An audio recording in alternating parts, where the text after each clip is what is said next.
Elхан Тайғанов аты содан сұрап көреміз. Егер сіз мәдениет орайында жұмыс істемегеніңізде, қайсы кәсіп иесі болар едіңіз? Екінші бөлім. Қане кеттік. Егер де мәдениет тарауында жұмыс істемегеніңізде, қайсы кәсіптің иесі болар едіңіз?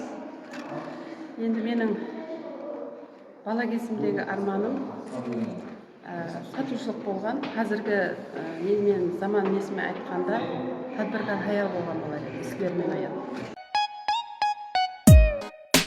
Егер сіз мәдениет тарауында жұмыс істемегеніңізде, қайсы кәсіптің иесі болар едіңіз? Енді мәдениет тарауында жұмыс істемегендер өзім балалықтан қызыққанмын мәдениет тарауына. Қазір енді Наурыз байрамына қызғын даярлық кетіп жатыр, соның сценарийлерін жасап оқып үйреніп жатырмыз қазір. Яғни кәсібіңіз қызығатын? Актерлік.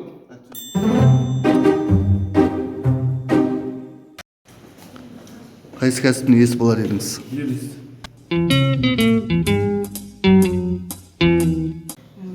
Мен балерина болатын едім. Настенька. Мен Таксист.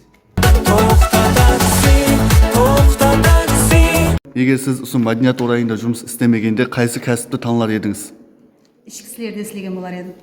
Filtratsiyan hüccet var mı? Pasport. Ustaşılık. Бәрібір искусствоны таңдаған болар. Мен өз кішкентайымнан уақытынан бастап су тарауға қызыққанмын. Мен су тарауды елемегенде бәрі қосушы болуды қалар едім. Ияқ болар шыдыдаған райыңа қараған.